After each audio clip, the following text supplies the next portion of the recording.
Assalamualaikum warahmatullahi wabarakatuh. Di sini saya akan menjelaskan materi mengenai mata kuliah Sistem Keamanan Informasi.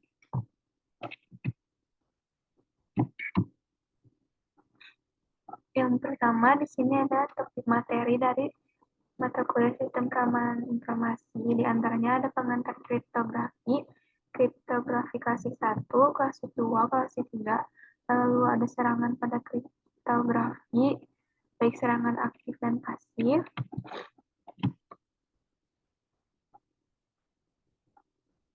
Lalu ada materi mengenai kriptoanalisis atau kriptografer, lalu kriptografi modern, string cipher, block cipher, untuk SQB dan CBC, lalu ada steganografi.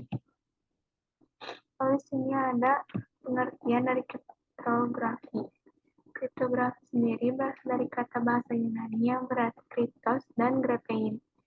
Kriptos berarti rahasia atau tersembunyi, sedangkan graphein artinya menulis.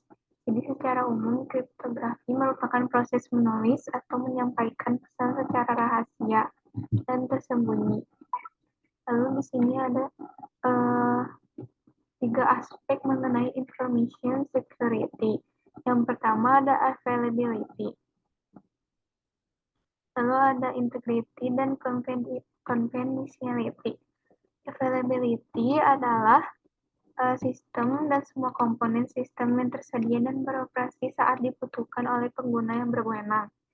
Lalu integrity atau integritas merupakan fitur di mana pihak pengirim dan penerima tidak dapat merubah data tanpa sepengetahuan kedua belah pihak yang bersangkutan. Lalu yang ketiga ada confidentiality, yang merupakan fitur informasi yang terlindungi, di mana apabila ada pihak atau user yang mengakses, sistem tidak dapat diproses atau terkendala dalam hak akses atau wewenang. Selanjutnya ada beberapa istilah dalam kriptografi. Yang pertama ada plaintext. Plaintext adalah pesan yang hendak dikirimkan dan berisi data berisi informasi yang asli. Lalu yang kedua ada ciphertext. Ciphertext adalah pesan tersandi yang merupakan hasil enskripsi dari plaintext. Lalu yang ketiga ada enkripsi. Enkripsi merupakan proses pengubahan informasi asli menjadi informasi yang tersandi. Lalu yang keempat ada deskripsi, yaitu kebalikan dari enkripsi, di mana pengembalian data tersandi menjadi data asli yang dapat dimengerti. Lalu yang terakhir ada kunci atau key, merupakan suatu bilangan yang dirahasiakan yang digunakan dalam proses enkripsi dan deskripsi. Di sini ada cara kerja dan algoritma kriptografi. Di sini ada gambar proses dari cara kerja kriptografi. Yang pertama yaitu plaintext yang dienkripsi menjadi ciphertext, lalu dideskripsi menjadi plaintext. Cara kerja kriptografi didasari oleh 3 fungsi algoritma kriptografi, yakni enkripsi, deskripsi, dan kunci. Jenis-jenis dari kriptografi antara lain hash function, symmetric, dan public key kriptografi. Untuk hash function dipergunakan untuk meringkas data serta mengirimkan penjelasan yang telah dirangkum. Jenis kriptografi ini menggunakan persamaan matematika, di mana algoritmanya akan mengambil nilai numerik sebagai input yang kemudian akan diringkas oleh hash system. Lalu yang kedua ada simetri. Simetri kriptografi atau disebut juga dengan kunci rahasia, yang berarti penerima dan pengirim informasi hanya menggunakan kunci untuk melakukan enkripsi data. Jenis kriptografi ini menggunakan AES atau Advanced Encryption System. Pendekatan yang dilakukan oleh symmetric key dianggap lebih efisien daripada menggunakan metode lainnya. Lalu yang ketiga ada public key cryptography. Public key cryptography adalah konsep perlindungan data yang bersifat revolusioner dalam kurun waktu 300 hingga 400 tahun terakhir, di mana istilah ini disebut juga dengan kunci publik, yang memanfaatkan dua kunci yang saling berhubungan, yaitu kunci publik dan privat. Untuk public key sendiri dianggap lebih aman jika dibandingkan dengan symmetric key. Pada jenis ini sering menggunakan metode RSA, dan beberapa contoh metode yang lain terdapat DSA, PKC, dan teknik kurva elips. Lalu beberapa step yang berada pada modern kriptografi adalah authentication, confidentiality, integrity, serta non-repudiation. Untuk authentication ini merupakan proses di mana pengirim dan penerima dapat mengetahui identitas dari masing-masing sumber data atau data source yang digunakan. Untuk confidentiality, fitur informasi yang terlindungi, di mana ada pihak atau user yang mengakses dan sistem tidak dapat diproses atau terkendala dalam hak akses atau layanan. Lalu untuk integrity atau integritas, yaitu fitur di mana pihak pengirim dan penerima tidak dapat merubah data tanpa sepengetahuan kedua belah pihak yang bersangkutan. Lalu terakhir ada non-repudiation, yaitu keadaan di mana pengirim dan penerima tidak dapat menyangkal atau mencegah tujuan atau goals untuk mengubah atau menciptakan sebuah informasi. Pada dunia komputasi, dasar enkripsi data terbagi menjadi dua, yaitu byte dan operator bit. Beberapa operasi bit yang bisa digunakan untuk enkripsi dua arah adalah XOR, roll, dan ROR. Untuk XOR atau yang lebih banyak dikenal dengan exclusive OR merupakan operasi logika bitwise yang bekerja dengan membandingkan dua bit yang apabila pada salah satu bitnya bernilai benar, maka hasil akhir operasi ini adalah benar. Namun bila kedua bit yang dibandingkan bernilai salah atau keduanya bernilai benar, maka hasil akhir operasi tersebut adalah salah. Lalu dalam dunia pemrograman, enkripsi digunakan dalam proses pengembangan sebuah aplikasi atau website. Hal ini untuk menjaga keamanan informasi dari sebuah sistem yang akan dibangun. Adapun beberapa metode enkripsi yang biasa digunakan dalam pemrograman web, diantaranya yang pertama ada metode enkripsi MD2 atau Message Digest Algoritma 2 atau MD2. Ini merupakan fungsi hash kriptografik yang dikembangkan oleh Ronald Rives pada tahun 1989 yang dioptimalkan untuk komputer 8 bit. MD2 ini ditetapkan dalam RFC 1319. MD2 tetap digunakan dalam infrastruktur kunci publik sebagai bagian dari sertifikat yang dihasilkan dengan MD2 dan RSA. Lalu yang kedua ada metode enkripsi MD4 atau Message Digest Algoritma 4 atau seri keempat. Ini merupakan metode yang dirancang oleh Profesor Ronald Rives dari MIT pada tahun 1990. Panjangnya adalah 128 bit dan digunakan untuk menghitung NT-hash ringkasan password pada Microsoft Windows, NT, XP, dan Vista. Lalu yang ketiga ada metode enkripsi MD5. MD5 adalah salah satu dari serangkaian algoritma Message Digest yang didesain oleh Profesor Ronald Rives dari MIT. Saat kerja, MD5 yaitu MD4 mulai tidak aman. Lalu MD5 didesain pada tahun 1991 sebagai pengganti dari MD4. Dalam kriptografi, MD5 ini merupakan fungsi hash kriptografik yang digunakan secara luas dengan hash value 128 bit. Dan pada standar internet atau RFC 1321, MD5 telah dimanfaatkan secara bermacam-macam pada aplikasi keamanan dan digunakan untuk melakukan pengujian integritas sebuah file. Lalu yang keempat ada metode enkripsi SHA. SHA adalah serangkaian fungsi kriptografi hash yang dirancang oleh National Security Agency atau sebagai US Federal Information Processing Standard. SHA adalah Secure Hash Algorithm. Jenis SHA yaitu SHA-0, SHA-1, dan SHA-2. Untuk SHA-2 sendiri menggunakan algoritma yang identik dengan ringkasan ukuran variabel yang terkenal sebagai SHA-224, SHA-256, SHA-384, dan SHA-512. Lalu yang kelima ada metode enkripsi SC4.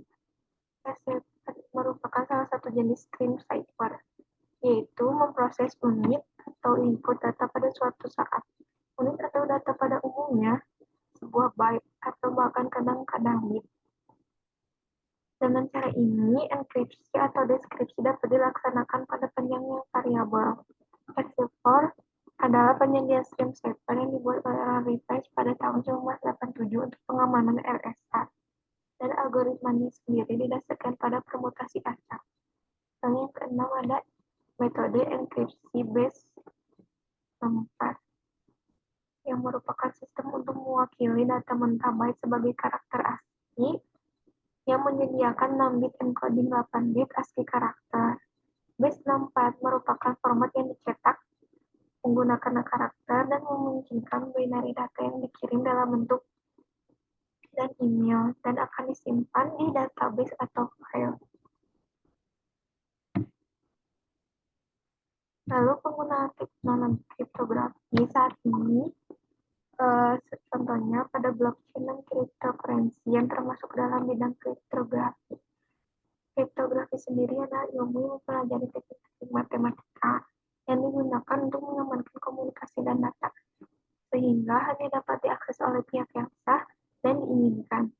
Lalu kriptografi melibatkan penggunaan algoritma dan protokol keamanan yang digunakan untuk menjadikan dan mengamankan informasi. Untuk blockchain sendiri merupakan teknologi yang memungkinkan data untuk disimpan secara terdistribusi dan dienkripsi dengan aman. Menggunakan kriptografi untuk memastikan keamanan dan keandalan data tersebut. Setiap blok dalam blockchain dienkripsi dengan menggunakan fungsi hash kriptografi, sehingga data yang disimpan dalam blok tersebut tidak dapat diubah tanpa merusak integritas seluruh blockchain. Lalu untuk cryptocurrency sendiri seperti Bitcoin atau Ethereum juga menggunakan kriptografi untuk mengamankan transaksi dan menghindari kecurangan. Transaksi cryptocurrency dilakukan dengan menggunakan kunci-kunci kriptografi yang terdiri dari kunci publik dan kunci privat.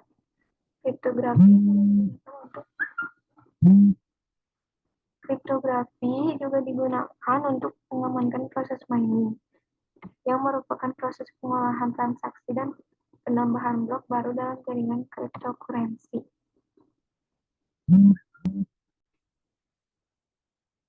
Selanjutnya ada kriptografi klasik.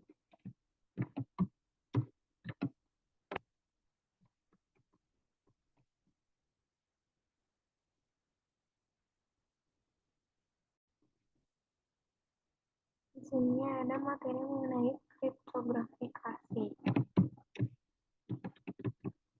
Kriptografi klasik ini algoritma enkripsinya berbasis huruf alfabet dan biasanya menggunakan pena dan kertas.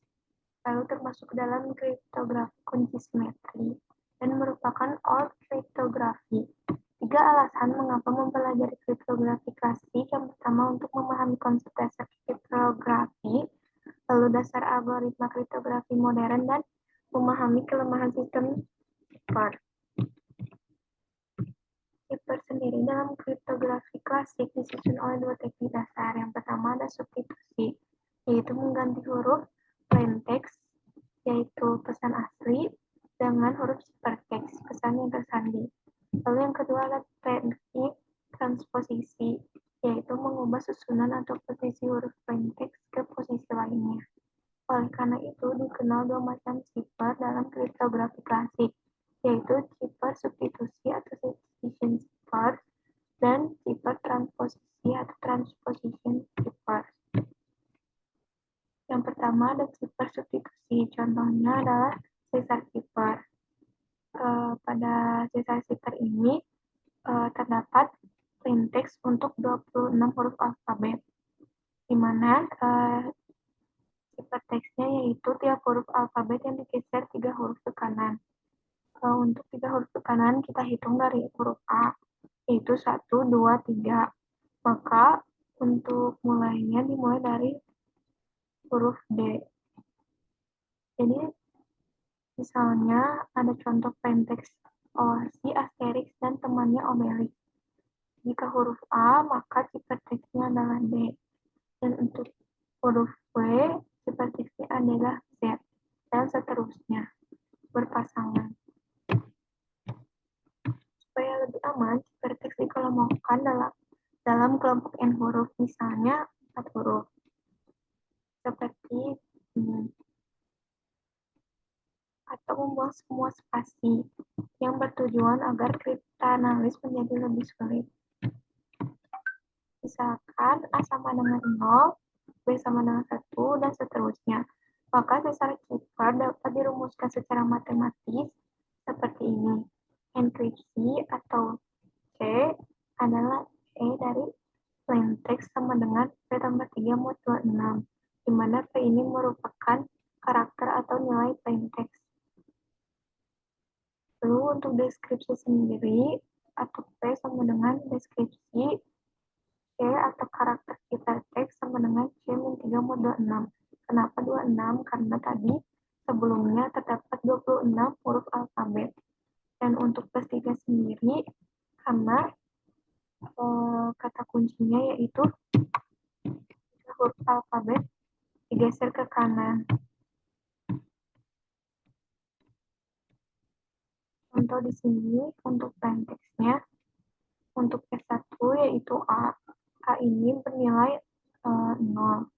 Maka untuk enkripsi sendiri menggunakan rumus C, encrypt nilai plaintext A yaitu 0 sama dengan 0 tambah 3 mod 26. 0 mod 26 yaitu sama dengan 3. 3 ini adalah huruf D. Kenapa huruf D? Untuk ciptateks sendiri kita menghitungnya dari angka 0. 0, 1, 2, 3.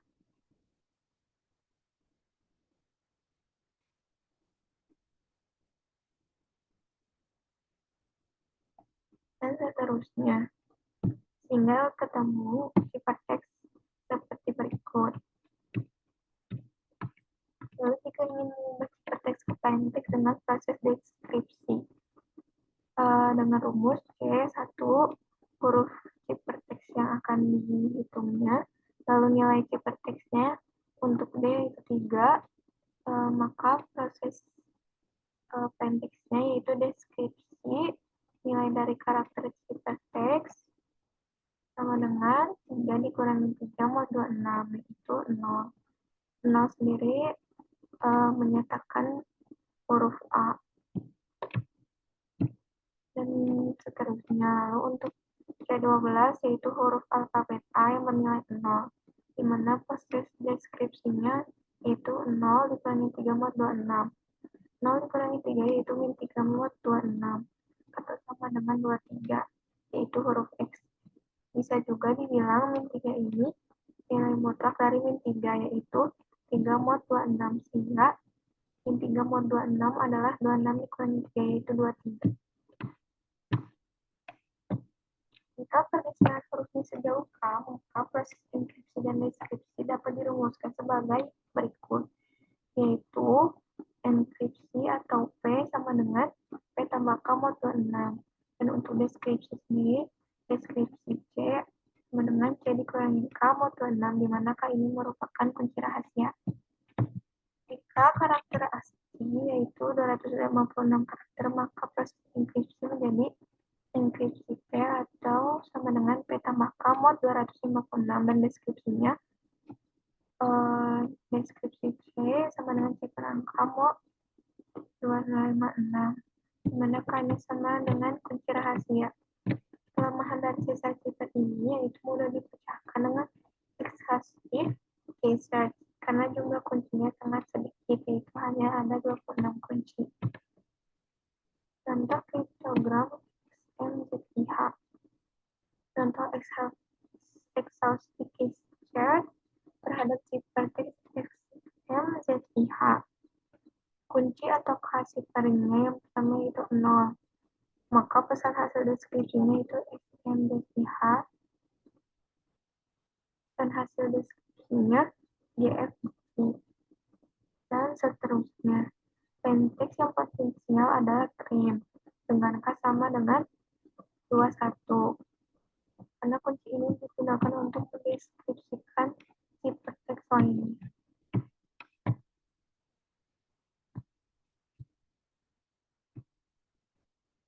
Lalu di sini kita contoh misalkan histogram HSPPW menghasilkan dua kemungkinan kunci yang potensial, yaitu K sama dengan 4 masukkan DOS dan K sama dengan 11 masukkan WIL. Nilai K mana yang benar? Jika kasus demikian, maka lakukan deskripsi terhadap potongan ciphertext lain. Tapi cukup menggunakan K sama dengan 4 dan K sama dengan 11, K sama dengan 11 agar dapat disimpulkan kunci yang benar. Dalam sistem operasi Unix, plot 13 adalah fungsi menggunakan sisa cipher dengan pergeseran K sama dengan 13. Maka dimulainya dari huruf N. Seperti berikut. Berarti jika plaintextnya hello, maka deskripsinya, maka proses encryptnya akan menjadi plaintext H menjadi ciphertext U, dan untuk E menjadi R, untuk L menjadi Y, L menjadi Y, dan untuk O menjadi B.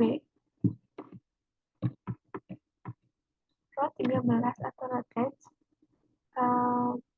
biasanya digunakan dalam forum online untuk menjadikan jawaban teka-teki, kuis, canda, dan sebagainya.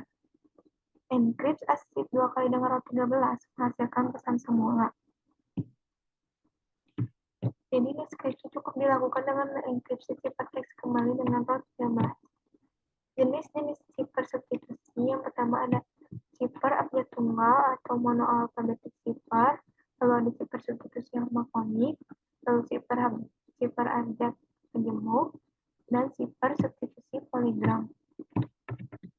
Untuk cipher abjad tunggal atau monoalfabetik cipher merupakan satu huruf di plaintext yang diganti dengan satu huruf yang bersesuaian.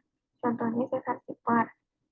Dan jumlah kemungkinan susunan huruf ciphertext yang dapat dibuat pada sebuah cipher abjad tunggal adalah sebanyak 26 faktorial. Tabel substitusi dapat dibentuk secara acak seperti berikut, atau dengan kalimat yang mudah diingat. Lalu, kita dapat membuang duplikasi huruf, atau dengan sambung dengan huruf yang lain yang belum ada. Tabel substitusi seperti berikut.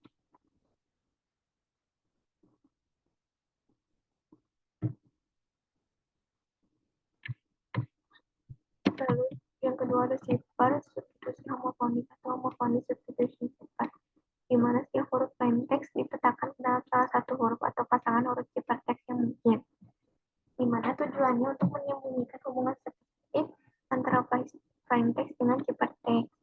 Uji cipher ini memetakan satu ke banyak atau one to many. Contohnya, terdapat sebuah teks dengan frekuensi kemunculan huruf sebagai berikut.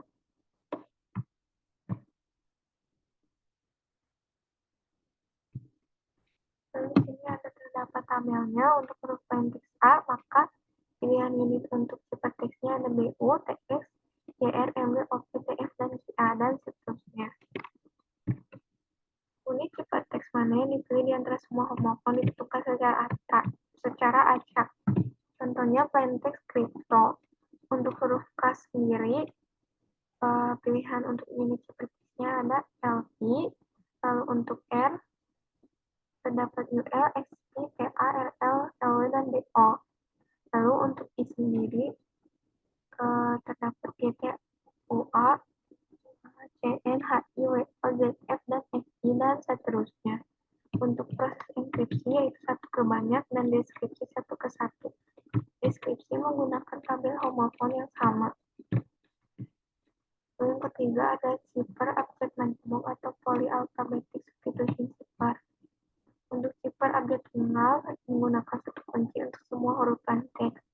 Untuk cipher abjad majemuk, setiap hurufnya menggunakan kunci berbeda yang dibuat dari sejumlah cipher update tunggal yang masing-masing dengan kunci yang berbeda. Contohnya ada Vigener cipher. Contohnya, di sini terdapat plaintext kunci dan ciphertext yang spasinya dibuang.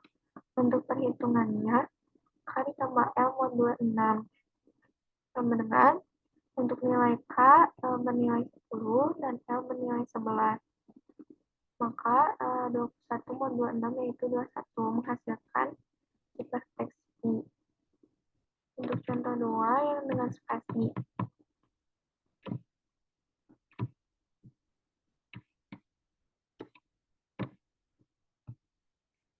Lalu terakhir ada cipher substitution polygram atau polygram substitution cipher, di mana blok huruf plaintext-nya disubstitusi dengan blok ciphertext. Misalnya AS diganti dengan ST atau BY diganti dengan SL. Tujuannya, distribusi kemunculan program sendiri menjadi file atau data, dan hal ini menyulitkan analisis frekuensi. Jika unit huruf plaintext atau ciphertext-nya panjangnya 2 huruf, maka ia disebut dengan digram atau bigram. Jika 3 huruf disebut dengan ternary-gram. Contoh dari cipher substitution polygram ini yaitu placepair cipher. Lalu di sini ada cipher transposisi yang ciphertext-nya diperoleh dengan mengubah posisi huruf dalam plaintext. Dengan kata lain, algoritma ini melakukan transpose terhadap rangkaian huruf di dalam plaintext. Nama lain untuk metode ini adalah permutasi.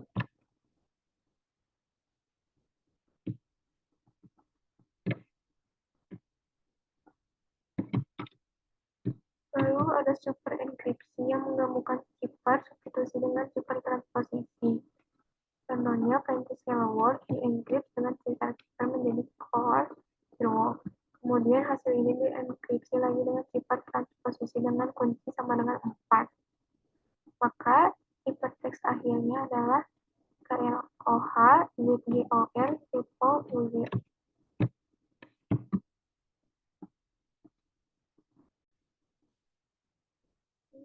Ini kriptografi klasik bagian 2, di mana terdapat beberapa cipher klasik. Yang pertama ada Caesar cipher, Vigener cipher, Placepair cipher, Affine cipher, Hill cipher, dan Enigma cipher. Untuk Vigener cipher termasuk ke dalam cipher update majemuk. Algoritma tersebut baru dikenal luas 200 tahun kemudian penemunya ini menamakannya Vigener cipher. Cipher ini berhasil dipecahkan oleh Babbage dan Kaczynski pada pertengahan abad 19 dan digunakan oleh tentara konfederasi pada Perang Sipil Amerika. Vigener cipher menggunakan matrik Vigener atau Vigener square untuk melakukan enkripsi. Di sini adalah bujur sangkar Vigener, di mana pada baris atas adalah plaintext dan baris di sebelah kiri adalah kunci. Setiap baris dalam bujur sangkar menyatakan huruf-huruf ciphertext yang diperoleh dengan Caesar cipher. Artinya, setiap baris I merupakan pergeseran huruf alfabet sejauh I ke kanan. Jika panjang kunci lebih pendek daripada panjang plaintext, maka kunci diulang secara periode.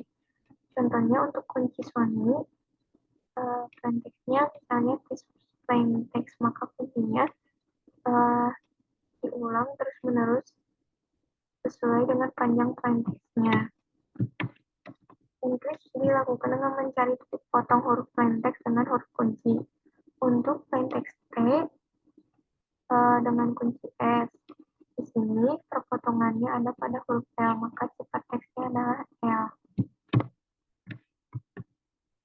Pada dasarnya, setiap enkripsi ini huruf plaintext adalah Caesar cipher dan kunci K yang berbeda. Huruf plaintext yang sama tidak selalu dienkripsi menjadi huruf ciphertext yang sama pula, bergantung huruf kunci yang digunakan. Contoh, huruf plaintext dapat dienkripsi menjadi L atau H, dan huruf ciphertext dapat merepresentasikan huruf plaintext H, I, dan X. Vigener cipher dapat mencegah frekuensi huruf-huruf di dalam ciphertext yang mempunyai pola tertentu yang sama seperti pada berabjad tunggal. Jika periode kunci diketahui dan tidak terlalu panjang, maka kunci dapat ditentukan dengan menulis program komputer untuk melakukan exhaustive research. Lalu varian Virginia cipher yang pertama ada full Virginia cipher, di mana setiap baris dalam tabel tidak menyatakan pergeseran huruf, tapi merupakan permutasi huruf-huruf alfabet. Misalnya pada baris A susunan huruf-huruf alfabet adalah acak, seperti di bawah ini. Lalu yang kedua ada autokey Virginia cipher, di mana panjang kuncinya lebih kecil dari panjang plain text. Maka kuncinya disambung dengan plain text tersebut. Misalnya pesannya negara penghasil minyak, maka kuncinya Indo. Maka untuk kuncinya sendiri kita bisa sambungkan dengan plain text semula, yaitu Indo negara penghasil minyak sampai batas panjang plain text. Lalu yang ketiga ada running key Virginia cipher. Kunci adalah string yang sangat panjang yang diambil dari teks bermakna, misalnya seperti naskah proklamasi, naskah pembukaan UUD 1945 dan lain-lain. Misalnya di sini ada pesan negara penghasil minyak. Kuncinya menggunakan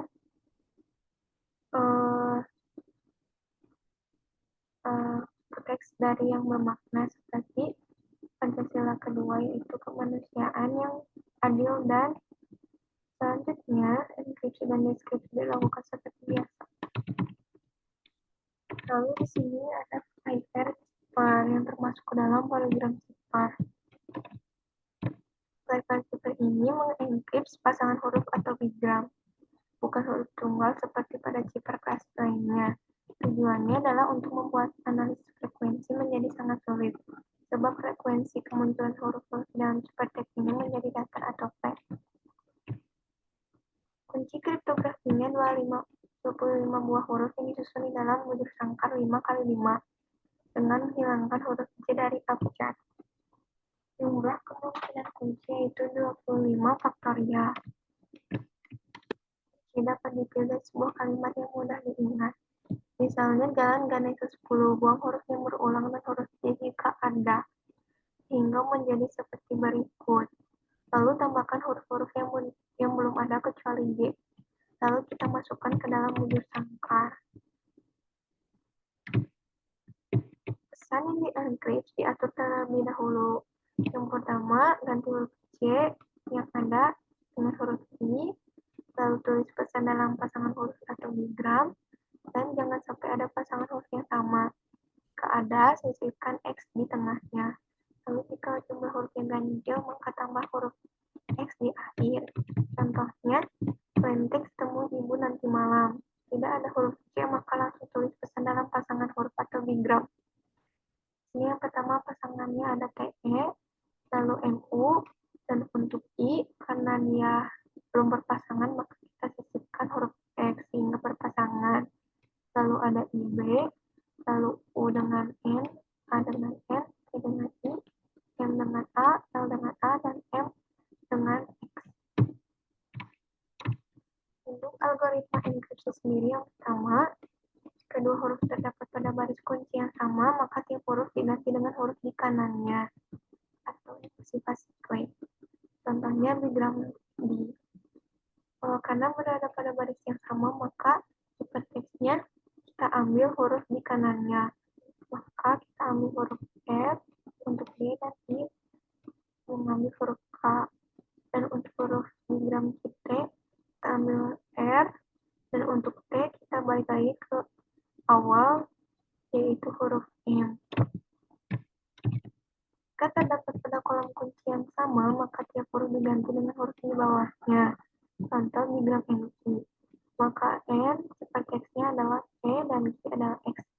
Untuk OW, untuk O sendiri ciphertextnya W dan W balik lagi ke atas menjadi L. Dua huruf tidak pada baris yang sama atau kolom yang sama, maka huruf pertama diganti dengan huruf pada perpotongan baris huruf pertama dengan yang kedua. Lalu huruf kedua ini diganti dengan huruf pada titik sudut keempat dari persegi panjang yang dibentuk dari tiga huruf yang digunakan sampai sejauh ini. Di sini contohnya adalah bigram HZ.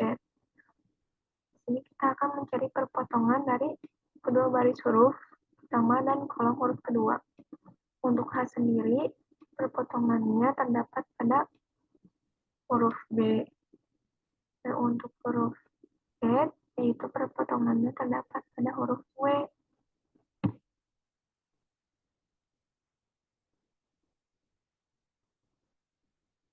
Lalu, plain text temui ibu nanti malam, diagramnya yaitu temui ibu seperti ini. Untuk kuncinya sendiri, seperti ini, maka tipe teksnya untuk diagram TE, karena TE berada dalam satu baris, maka satu kolom, maka kita ambil di bawahnya. Untuk T maka Z, dan untuk E maka B.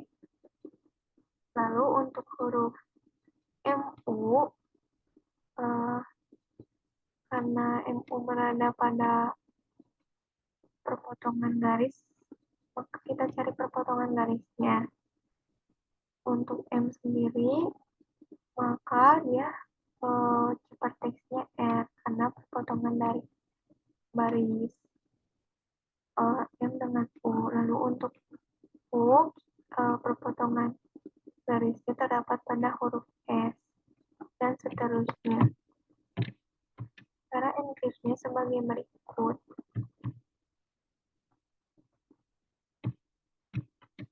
Lalu algoritma deskripsinya adalah kebalikan dari algoritma enkripsi. Jika dua hurufnya terdapat pada baris bujur sangkar yang sama, maka tiap huruf diganti dengan huruf kecilnya. Jika yang kedua, huruf terdapat pada kolom bujur sangkar yang sama, maka tiap huruf diganti dengan huruf di atasnya.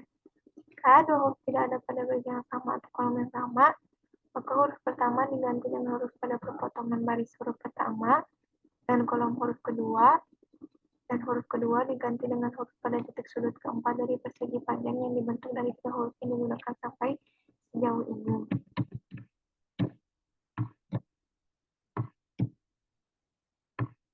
Meskipun vektor sifat sulit dipecahkan dengan analisis frekuensi relatif huruf-huruf, namun ia dapat dipecahkan dengan analisis frekuensi pasangan huruf. Dengan menggunakan tabel frekuensi kemunculan pasangan huruf dalam bahasa Inggris dan sifat teks yang cukup banyak, efek sifat dapat dipecahkan.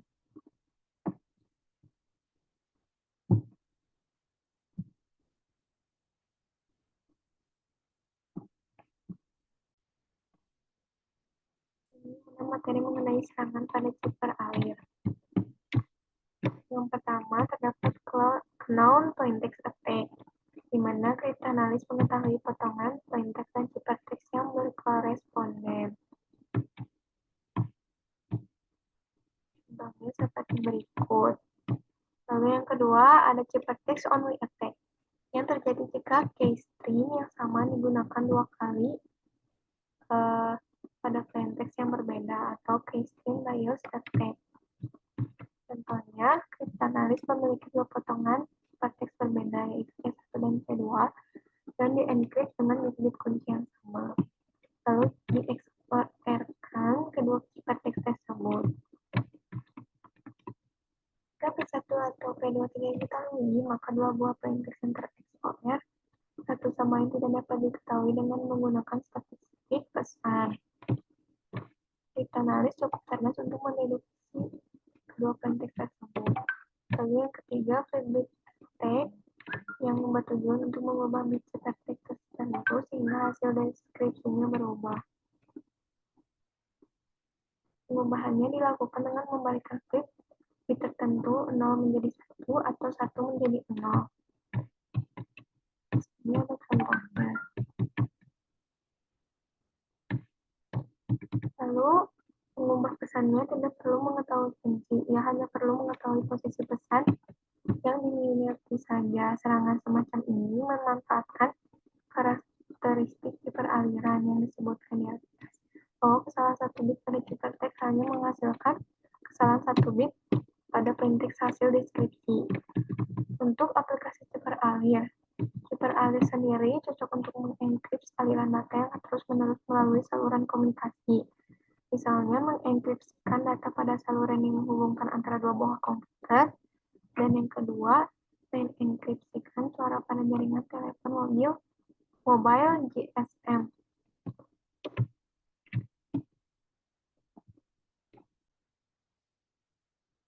Lalu di sini terdapat materi mengenai Evin zipper.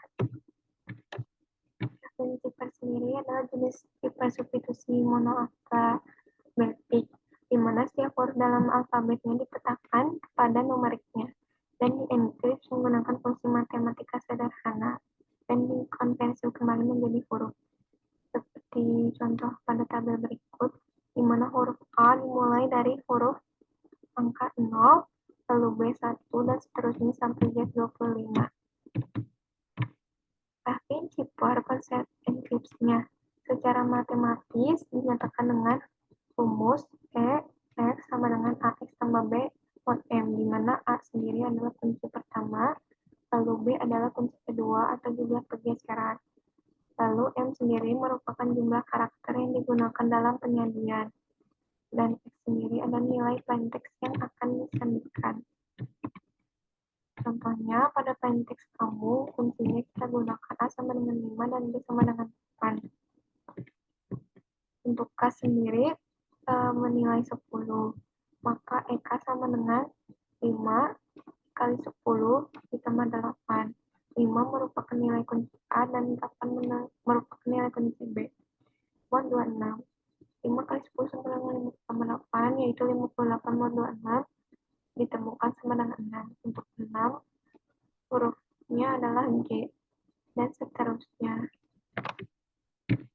Untuk proses deskripsinya, dinyatakan dengan D, Y sama dengan A pangkat min 1 dikali Y min B mod M, di mana A pangkat min 1 ini merupakan bilangan relatif prima antara A dan M.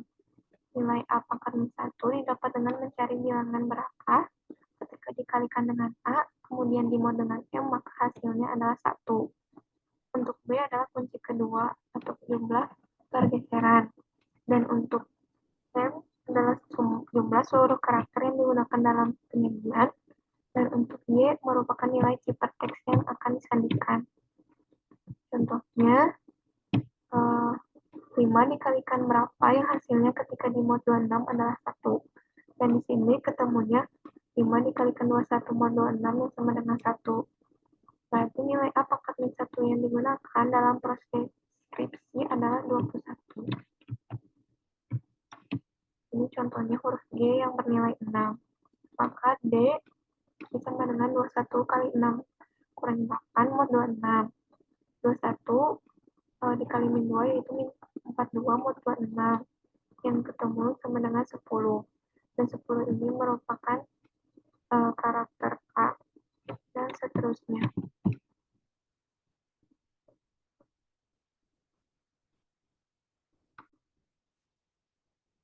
Selanjutnya ada materi mengenai kriptografi modern.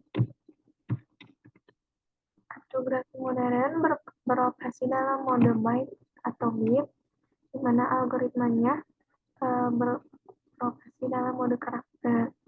Kunci plaintext ciphertext diproses dalam rangkaian bit atau byte, lalu menggunakan operasi bit XOR yang paling banyak digunakan. Komputer digital merepresentasikan data dalam binar. Di sini terdapat diagram blok kriptografi modern. Lalu rangkaian bit. Untuk pesan dalam rangkaian bit dipecah menjadi beberapa blok. Contohnya plaintext 10011, 1010110, yang dibagi menjadi blok 4 bit sehingga menjadi tricode. Maka setiap bloknya menyatakan 0 sampai 15, di mana 1001 yaitu 9, 1101 13, dan 0110 yaitu 6.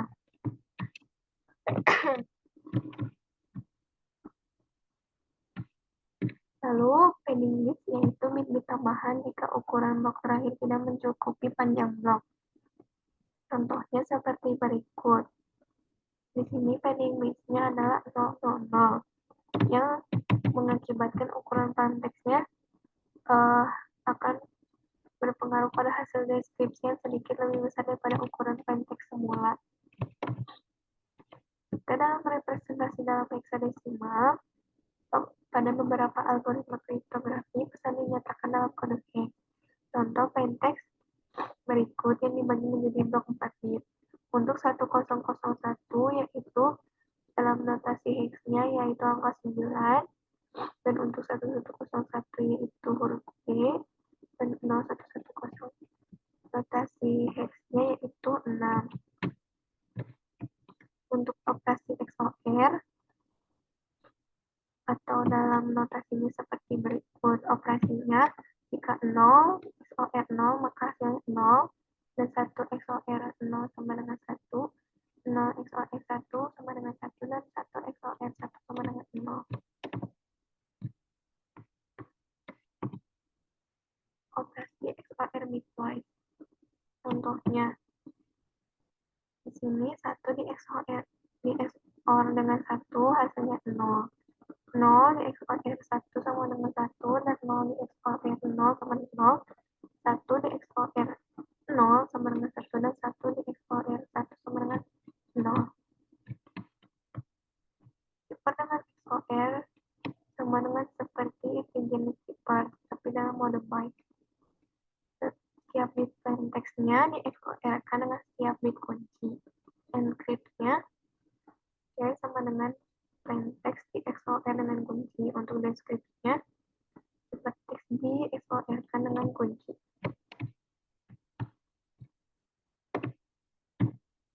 Kategori zipper berbasis bit. Yang pertama ada zipper alir atau zipper stream yang beroperasi pada bit tunggal atau enkripsi atau deskripsi bit per bit. Lalu yang kedua ada zipper block atau block per yang beroperasi pada blok bit. Contohnya 64 bit per blok sama dengan 8 karakter per blok. Lalu enkripsi atau deskripsi bloknya per blok.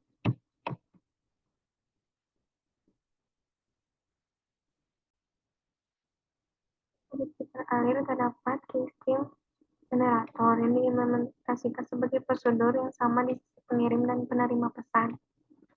Keystream generator dapat membangkitkan keystream berbasis bit per bit atau dalam bentuk blok-blok bit, di mana keystream ini digunakan untuk memperoleh zipper alir. Di sini ada gambar mengenai zipper aliran dengan pembangkit bit kunci alir yang bergantung pada kunci U. Dan sini ada proses di dalam pembangkit kunci alir atau keystream.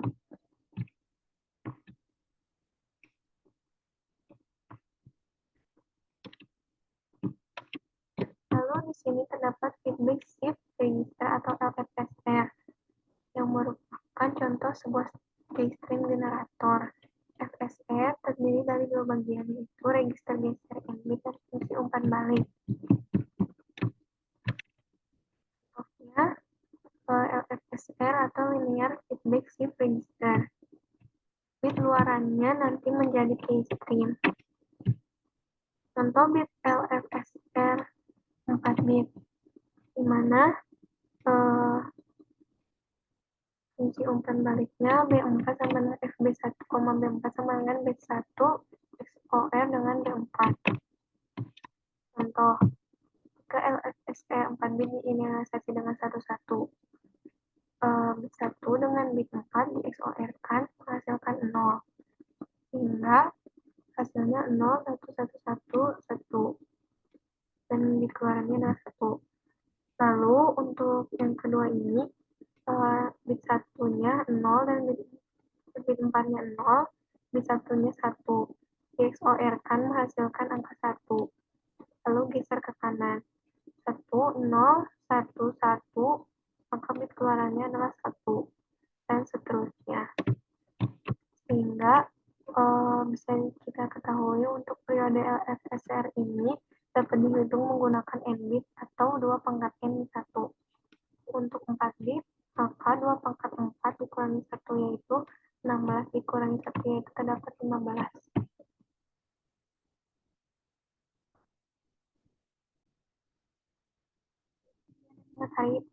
Materi mengenai blok zipper. Per blok ini dibagi menjadi blok-blok bit dengan panjang sama. Lalu panjang kunci enkripsinya sama dengan panjang blok.